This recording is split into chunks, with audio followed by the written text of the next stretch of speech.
Hi, I'm Laura Pazzalia of Hip Cooking, and today we're going to use the pressure cooker as a rice cooker. We're going to make two recipes today. First, a perfectly steamed brown rice, and second, a super simple Basmati Confetti Rice. I'll teach you the key to perfectly cooking any rice in your pressure cooker and how to add vegetables to any rice recipe without making a big mess. Welcome to Pressure Cooking School!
Most electric pressure cookers have a rice program.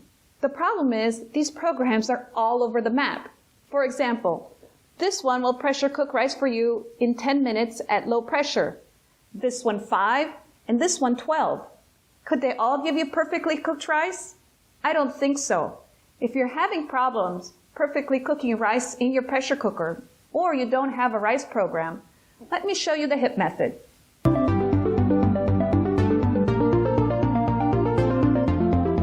Okay, are you ready for this? The key to perfectly cooked rice in the pressure cooker is to carefully measure the liquid and grains before you put it in the pressure cooker. That's it. That's because the pressure cooker has very little evaporation. So it's not like an open pot that the liquid you add in, if it's too much, it can just evaporate away. No, it stays there. So whatever liquid the rice hasn't absorbed will stay in the pressure cooker and give you soggy rice. Now, I've tested and developed my very own pressure cooking times for just about every kind of rice there is out there. So go to the HIP website, look at the chart, and it'll tell you how many cups of liquid per how many cups of rice to put in your recipe. When I say cups, this could be measuring cups, glasses, and even mugs. The important part is to use the same container to maintain the tested ratio for rice to cooking liquid. For example, 1 cup rice to 1.5 cups liquid. And of course, this liquid can be water, stock, or leftover cooking liquid from another recipe. To review, if your cooker's rice program isn't giving you satisfactory results, don't use it. Punch in the cooking time using the manual or custom mode. Carefully measure the rice and liquid. Don't wing it. Use a measuring cup or glass or any container to carefully measure how much rice and how much liquid are going into the pressure cooker. And I almost forgot. Use the recommended opening method. That's the 10-minute natural release, which just means when cooking time is up, wait 10 minutes before opening the lid. This lets the rice continue cooking in the pressure cooker without any additional heat. I'm going to show you how it works at the end of the next recipe. Let's get started.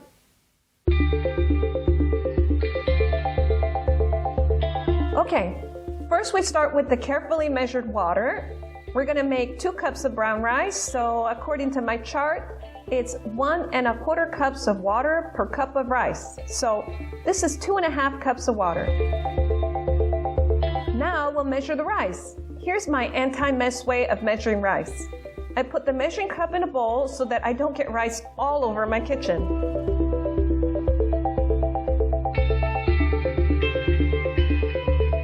Here we go. Perfect. 2 cups of rice. Now we just even it out into a single layer before closing the pressure cooker. Close the lid and, if needed, adjust the valve to the pressure or seal setting. Then punch in the cooking time and pressure using the cooker's custom or manual mode.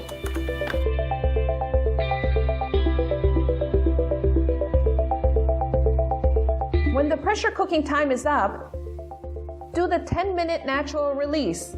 Basically, once the pressure cooker is done, don't open the valve to release pressure. Instead, you count 10 minutes before releasing the rest of the pressure and opening the lid. During that time, the rice will continue cooking with just the residual heat and steam inside the pressure cooker.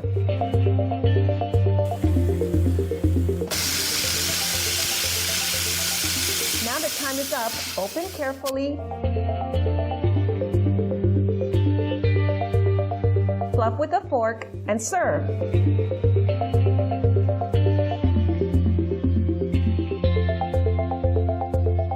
Perfectly steamed brown rice.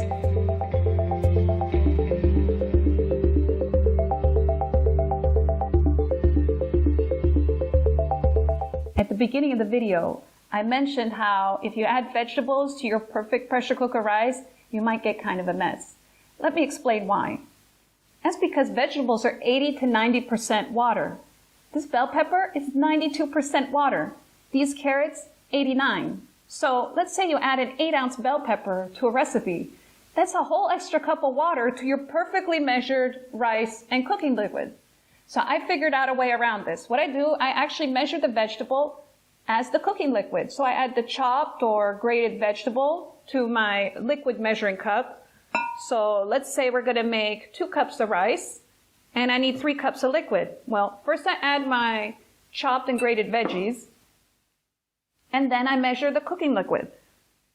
All the way up, I need 3 cups. All the way up to 3 cups.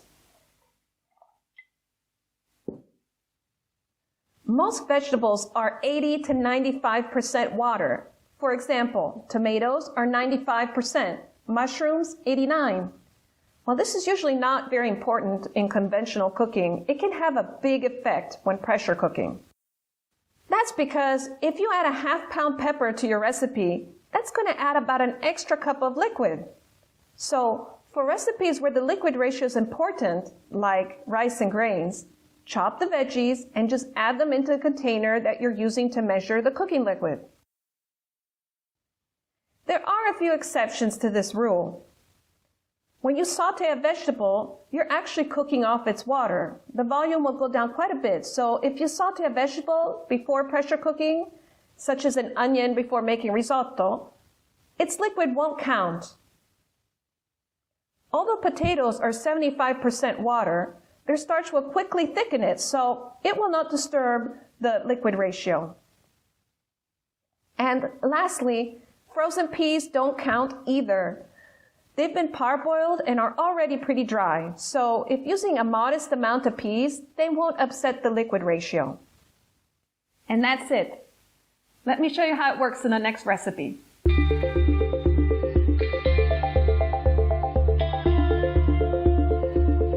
Okay, we start this next recipe by preheating the cooker. Press the brown or saute button.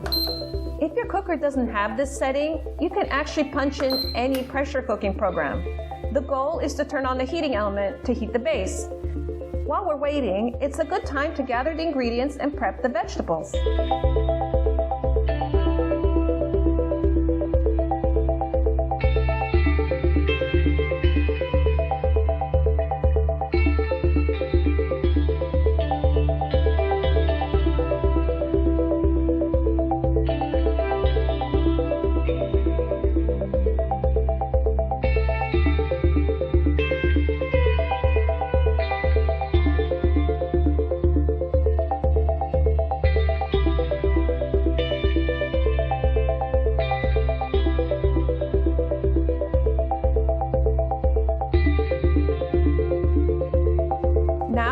The onion. When we saute, it will evaporate most of its liquid, so it won't disrupt the liquid to rice ratio for this recipe.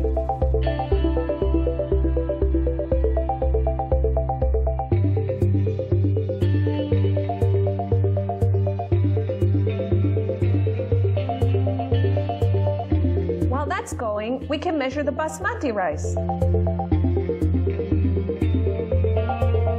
that's 2 cups. Now we're going to measure the cooking liquid. Remember that bell pepper? Well, that's going straight into the cup where I'm measuring the cooking liquid. And now we add the carrots as well.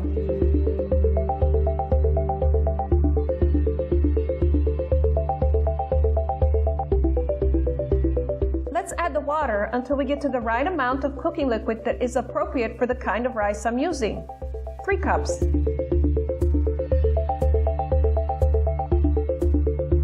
In goes the rice, the peas, they don't count, and salt, and we mix everything together.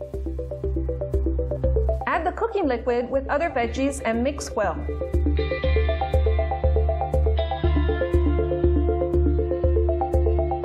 Close the lid, set the valve for pressure cooking, and punch in the cooking time according to the type of rice you're using. I'm using Basmati long grain rice, so that's 3 minutes at high pressure.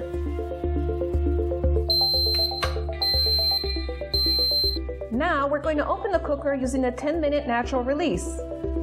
When pressure cooking is finished, turn off the pressure cooker and don't do anything else. Just wait 10 minutes. Then release any remaining pressure from the cooker through the valve.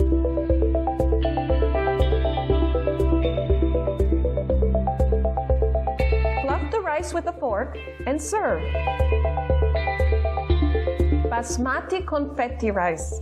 Enjoy!